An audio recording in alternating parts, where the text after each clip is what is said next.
जन के लिए बड़ा खास बजट आया है। हमारी भारत सरकार ने खास बजट दिया है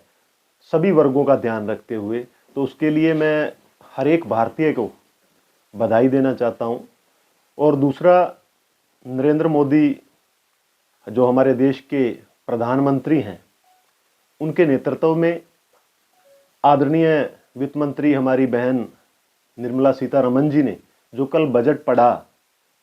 वो बड़े विशेष रूप से सभी वर्गों का ध्यान रखते हुए अंत्योदय, हर एक पंक्ति में खड़ा वो लास्ट व्यक्ति, उसके भी ज़रूरतों को ध्यान में रखते हुए कि उसका जो है सर्वांगीण विकास वो किस तरह से किया जा सकता है, उन सभी ज़रूरतों को, सभी वर्गों के, सभी लोगों के ज़रूरतों को ध्यान में रखते हुए वो बजट बनाया गया। तो उसके लिए मैं हमारी वित्त मंत्री निर्मला सीतारमण जी का और नरेंद्र मोदी जी का बहुत बहुत धन्यवाद करता हूँ।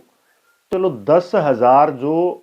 जैविक ज़रूरत के हिसाब से जैविक अनुसंधान केंद्र जो स्थापित किए जाने पूरे भारत देश में, वो एक बहुत बड़ा चेंज आएगा हमारे भारत देश के किसान के लिए,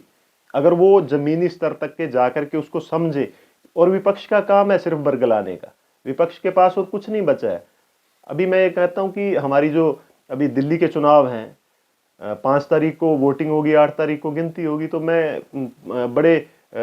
आश्वस्त होकर ये कह सकता हूँ कि आने वाला टाइम जो है दिल्ली सरकार, वो भी भारतीय जनता पार्टी पूर्ण बहुमत से सरकार बना दी। आदरणीय मुख्यमंत्री जी ने वो पानी पिया भी, बोतलों में भर करके लैबों में भी भेजा, और उसका टेस्ट रिपोर्ट है, जो ऑक्सीजन लेवल है वो 7% उसका ऑक्सीजन लेवल आ रहा है, जिसका मतलब कि जो मछलियां हैं या जल जीव हैं वो बड़े आसानी से उसमें रह सकते हैं। तो केजरीवाल जी को ये चीज़ें, क्योंकि उन्होंने सिर्फ बयानबाजी के सिवाय आज तक कुछ नहीं सीखा, उनका ये मकसद था कि दिल्ली चुनाव में ये